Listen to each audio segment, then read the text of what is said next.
Salut tout le monde, salut les gratteurs, salut les gratteuses, ici Cédric, j'espère que vous allez bien. Alors je vous présente aujourd'hui un nouveau tuto et on va regarder l'introduction d'un morceau qui s'appelle Pull Me Under du groupe Dream Theater. Alors Dream Theater en fait est un groupe de métal progressif et le morceau qu'on va regarder, du moins l'introduction, est tiré d'un album qui s'appelle Imagine Words de 1992 et c'est leur deuxième album. Alors ce qui est cool avec les groupes de métal, c'est qu'il y a toujours des ballades, donc des intros et des morceaux qui tuent. Et là, c'est le cas en l'occurrence. On va juste s'attacher aujourd'hui à regarder l'introduction qu'on peut jouer à la guitare électrique ou à la guitare sèche. Donc, on perd pas de temps les amis, c'est parti pour Pull Me Under de Dream Theater. Let's go! Alors pour jouer cette introduction, si vous n'avez qu'une guitare sèche, aucun problème, tout ce que je vais vous montrer va marcher et ça va sonner du feu de Dieu. Si vous avez une guitare électrique, là en l'occurrence j'ai pris une Strat, donc je suis en son clair sur l'ampli. Là je me suis mis en deuxième position, donc il me permet de jouer avec ces deux micros là. Au niveau du son, j'ai mis de la reverb sur l'ampli, j'ai mis un compresseur, c'est un effet qui est intégré au Optivox que je vous ai déjà présenté. Et puis donc j'ai utilisé une pédale Boss Super Chorus CH1 et je vous montre tout de suite le réglage. Une fois que vous aurez l'introduction entre les doigts, vous pourrez faire un petit peu comme j'ai fait sur l'intro, utiliser la tige de vibrato pour vibrer un petit peu les notes. Nous sommes en tonalité de mi mineur et j'ai enclenché le chorus. Son le chorus avec... Donc le chorus c'est un effet de modulation. Pour retrouver la partition de cette intro, vous allez sur mon site internet bassguitareandrock'n'roll.com. On y va pour l'introduction qui sera blindée de cordes à vide, donc ce qui fait que là il n'y a pas d'accord à placer, mais ce qui veut dire aussi donc qu'il faudra bien gérer les résonances. Alors en fait on va commencer avec un mi à vide, ensuite on va prendre la 7e case de la corde de Ré, d'accord ? Et ensuite on va attaquer la corde de Sol. Et en fait, on est sur une rythmique noir, 2 croches. Noir, 2 croches. Je fais bas, bas, haut. Ok? Je mets un petit peu moins fort. C'est notre premier plan. Deuxième plan, je vais faire mi à vide sur la corde de Ré, la 4e case, et la corde de Sol à vide. Toujours sur le même pattern rythmique. Donc, première mesure. 7e case, corde de Ré. Deuxième mesure, 4e case, corde de Ré. Troisième mesure, 4e case, corde de La. Et toujours avec la corde de Sol. Dernière mesure, on a deux plans. On va faire mi à vide, 3e case, corde de La, corde de Sol. Et ensuite une sorte d'accord de Ré. Et on va faire Ré à vide, le premier doigt, 2e case, corde de Sol et la corde de Si. D'accord? Rythmiquement, ça va nous donner. Encore une fois, cette 4e mesure. Depuis le début, très lentement.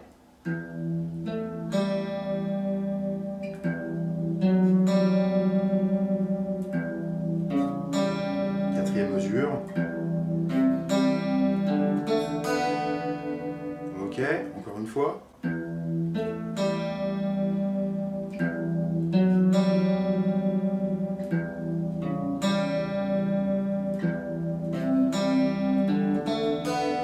Ok, donc vous voyez que c'est pas si difficile que ça, beaucoup de cordes à vide et c'est donc accessible à tous les niveaux. Pour la suite de cette première partie, on refait les mêmes 3 premières mesures, tranquillement.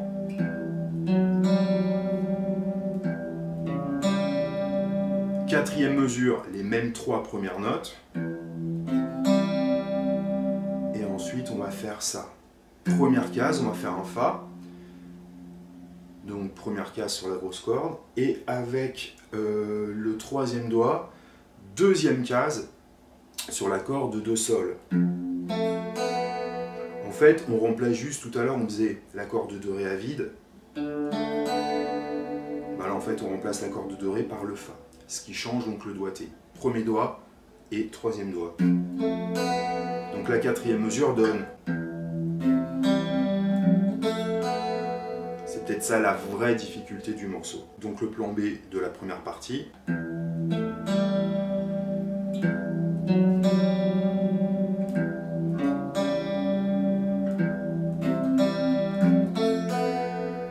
Je vous joue très lentement ces 8 premières mesures de la première partie. Et regardez bien les comminators, je fais bas, bas, haut systématiquement.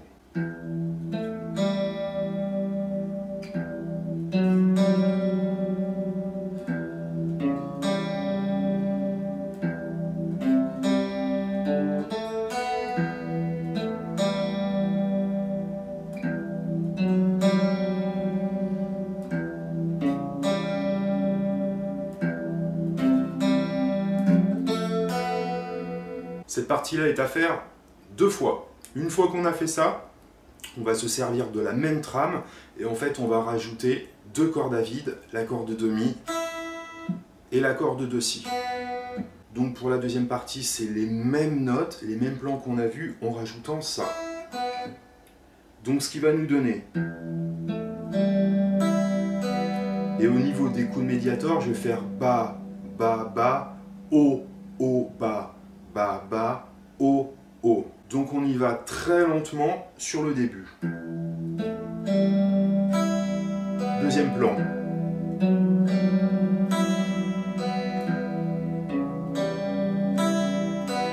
Et sur la quatrième mesure, on fait le plan de tout à l'heure. D'accord, je refais ça.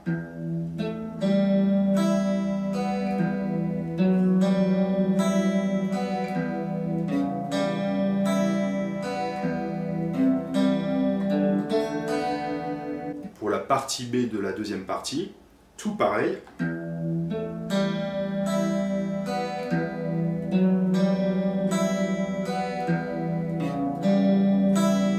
Et pour la quatrième mesure, c'est comme pour la première partie. D'accord? Donc je vous joue cette deuxième partie en entier très lentement.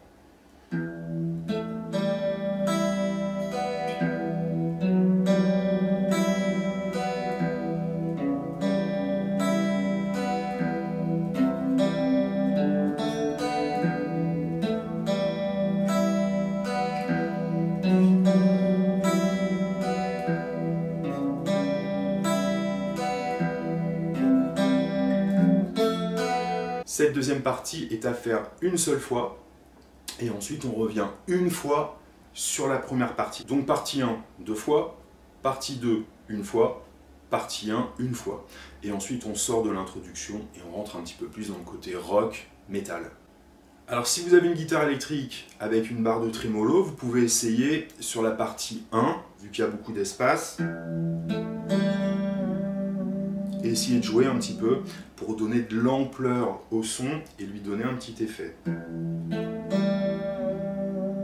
Ok, deuxième plan.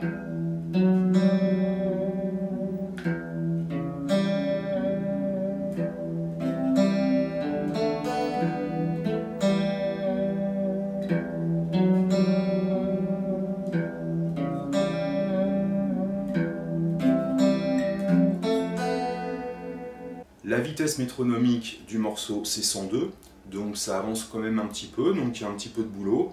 Et le fait de rajouter ça crée aussi une difficulté supplémentaire, donc il faut vraiment être précis, main droite et main gauche. Pour finir le tuto, je vous montre ce que ça pourrait donner, par exemple juste en jouant la première partie, à la guitare acoustique.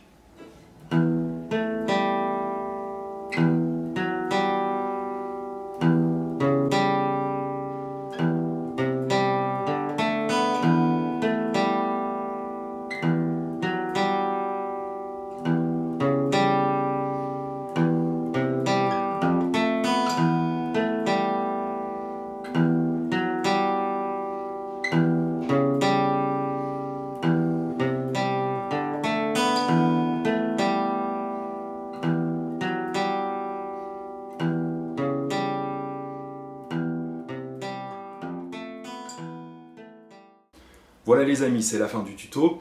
Donc je pense que pour la majorité d'entre vous, vous ne connaissiez pas ce morceau. Donc j'espère vraiment que quand je fais un tuto, et si vous aimez mes tutos, j'espère que vous avez quand même la curiosité d'écouter ou d'entendre des groupes ou des noms de morceaux que vous ne connaissez pas.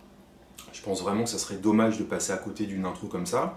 Il y a plein d'intros très sympas et très jouables de Dream Theater. Quand je dis très jouable, c'est une façon de parler. Donc j'essaierai sans doute de vous en présenter d'autres, en sachant qu'il en existe vraiment à la guitare acoustique et aussi à la guitare électrique. A bientôt les amis, bonne musique et à très vite.